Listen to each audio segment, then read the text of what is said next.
So I went hunting in Tokyo for some unique pieces, and boy oh boy did I strike gold.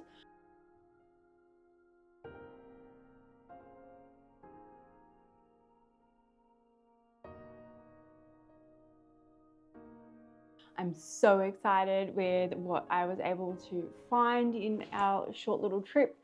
Tokyo has been on our list for quite some time. We were supposed to go 5 years ago for our honeymoon, and obviously that didn't happen, but we were so excited to get there this year, and even more excitingly that I brought home some really cool thrifted secondhand items to use for styling, for some projects, and I am here to share it all today with you. Hi everyone, I'm Jade and welcome to my channel.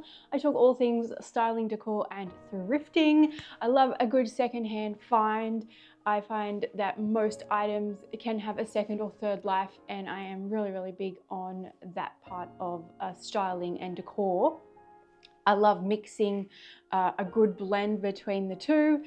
So if that is something that you're interested in, then I would love you to subscribe. So today I will go through the locations, what I bought, what to look for, how I brought them home, and personally things that I avoid based on my country, what I want to bring into the country, obviously with customs and everything. So Tokyo's secondhand scene is like no other. It was something that I had been researching a little and Googling about where to go. I was a bit addicted for a little while. I was like, hold up. We only have a few days, live the life. So we split our time across our 10 days into a few thrifting and markets and things, a few like food tours and everything else. We had a wonderful time. It was fabulous. If you ever get the chance to go to Tokyo, go. Don't let the thought of language barriers or anything like that scare you, because it did for me a little bit, but we got over it. It was amazing. We had the most incredible food and time. 100% would go back. But today, let's chat all things thrifted decor. So finding things that are interesting, unique, have a story behind them is all something that I really relate to, and all of those things go into most of my projects, which I'm really thankful that all the clients that I work with have that little bit of extra want of personality into their space. So first up, the locations. These items here that I'm about to show came from two main locations, and the first one being the one and only biggest flea market in Tokyo that is across 2 days, both weekend days, if the weather permits and there's no racing at the race course on. So here's the address, here's the location, pop it onto your maps, mark it down. And the second location was a book off super bazaar. Now you've all heard of these. They were really interesting. Depending on what you were looking for, they get hyped up, and then you get there and you're sort of like, what have I walked into? But they're very interesting. We went and just thought we'd have a look. I found some really cool things. Unfortunately, most of the other book offs that I went to didn't really have what I was looking for, and that's completely fine. That's the joy of thrifting in another country. Super Bazaar, we went to, we have to take the train. I think it was about 25 minutes out of Tokyo, 30 minutes maybe. But we sort of made our trip down. We ended up having lunch down there in a random place, and I remember we were having Indian randomly. It was a bit cold and miserable, so we just wanted cozy food, and we jumped into this Indian restaurant, and it was delicious, like flippin' amazing. And then there was like obviously some Japanese that came in after us, and they obviously could see that we were not Japanese, but they were really polite, and they said, oh, where did you come from? And we were like, oh, Australia. And they were like, why are you like here? Like, what brought you right to this point in Tokyo, Japan, like kind of thing? And we were just like, we like adventure, and we just picked somewhere on the map, and we just came down and thought we'd have, you know, half a day out. And their mind was blown that we had picked that place. and I think that is part of like the adventure and the stories, and I absolutely love that when I travel. So while we're watching some of this footage, I thought I would just jump in and chat about what I look for and how to pack it. Now, I went in knowing that I wanted to buy some more fragile items, so I did take some bubble wrap, and I also, because the weather was so up and down, I had plenty of clothes and jumpers to wrap all of my items in. I also took some freezer bags, which doubled up as garbage bags because you need to carry your rubbish around in Japan. So if you have something to eat, there's not necessarily a bin at the end of the street or anything. So I took a couple of freezer bags because we did eat ice creams and things, and I was like, I'll just take a tote bag, but no, definitely freezer bags. But then I also helped me wrap some small things with the bubble wrap and in some clothes. And once I got back to the hotel, I would generally just kind of wrap as I went, so it didn't become a big thing at the end. I was really looking for just interesting shapes, interesting colors, some organic things, different styles of vases that we don't necessarily get here in Australia. And I definitely was super excited with what I found, but I also had to leave quite a few things there because of how fragile they were and how large they were. Unfortunately, I wasn't quite prepared for some of the beautiful bigger items. Next time I would probably just take a box and wrap it really, really well and bring it as an extra luggage item. Now, I also pack things packed separately, all of the most breakables into my hand luggage suitcase, and then some other bigger, more sturdier items went into the checked bag. I was very conscious on taking a bag that I could bring back onto the aircraft with me because I did not want some of these items to break.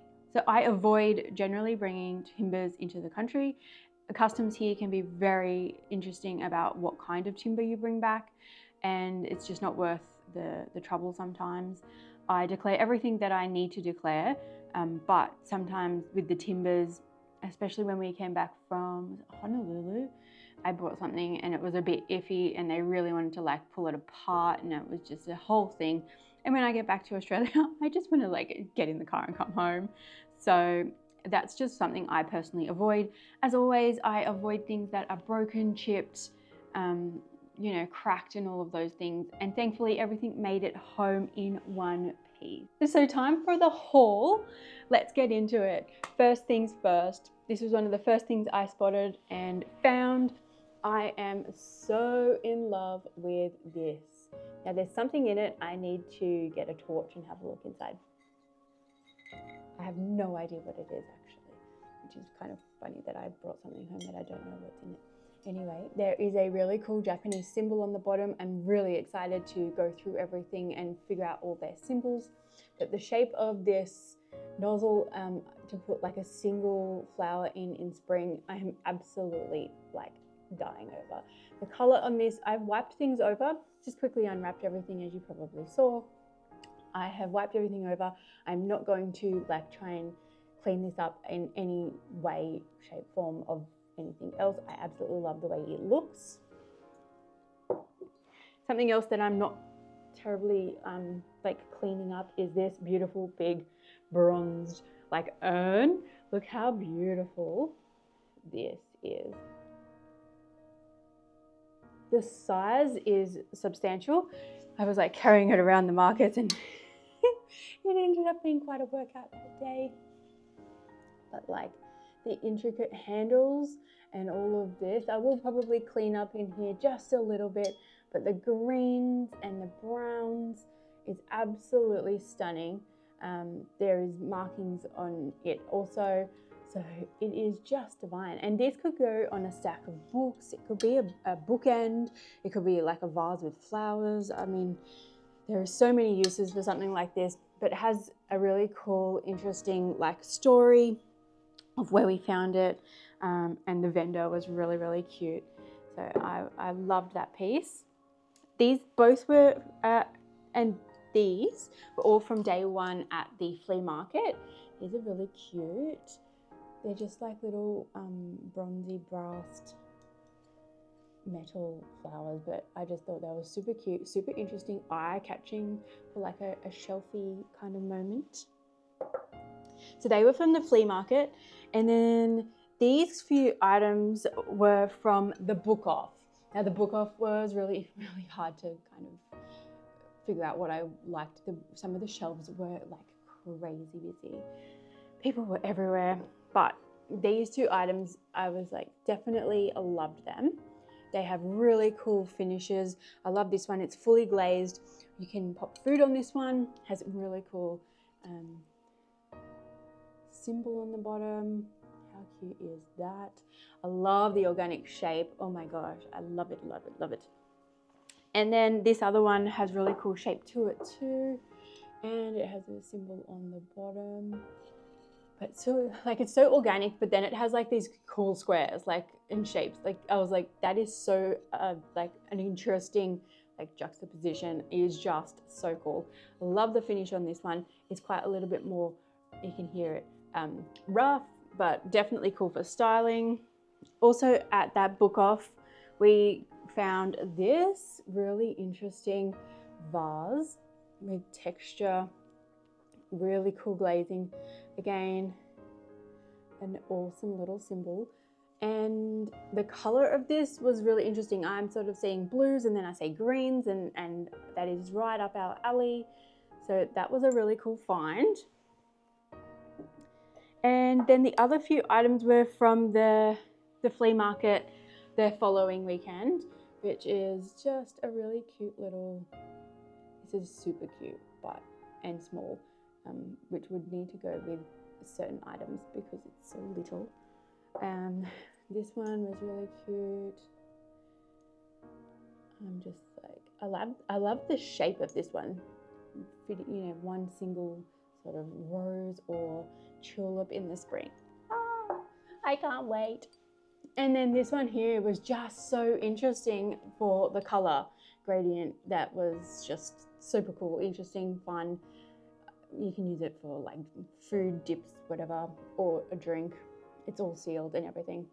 And there's also one other item that is this beautiful brass pedestal-y bowl that's absolutely stunning.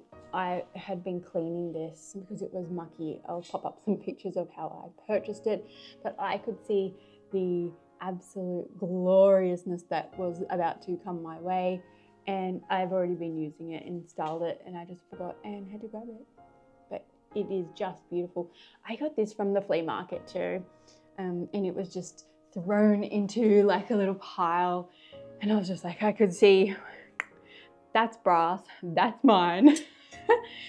And I was like looking at my husband like, I need to get this. I need to get my money out. Like, how quickly can I get the cash out? That is also probably another tip. The flea markets were basically cash only. So do make sure you have a little bit of cash with you. I believe there's an ATM not far away, but we had cash pulled out straight away because we knew we were going to go to markets and things that we needed cash for. But that was one of my favorite things, and it is already, yeah, being styled. Love it. Also, obviously shopped thrifting wise for all sorts of things. So if you do have any questions about that side of things, just let me know, pop it into the comments or jump into my DM on Instagram, because I did purchase some really cool clothing that was secondhand, some luxury handbags that are secondhand, and a few other bits and pieces. But of course I had to jump into the styling and decor parts because that is what I absolutely love. And at the end of the day, adding these kinds of pieces stops them from going into some sort of landfill, especially in another country.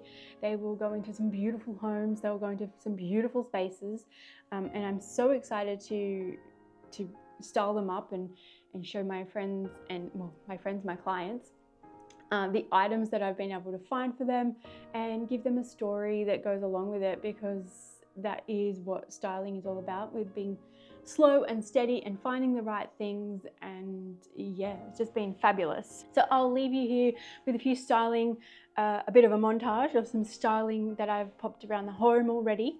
And if there's anything you would like to ask or know about our trip in Tokyo, which was the early part of June in 2025, please let me know in the comments.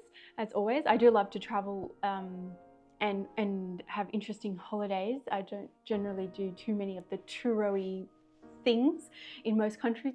We try and do our own adventure. Yeah, I thought I would just jump on and share my haul of thrifting and secondhand items from Tokyo. As always, I'm Jade. I hope you had a wonderful day. Have a fabulous week wherever you are. And I would love you to subscribe if you loved this kind of content. And I'll see you in my next one. Bye.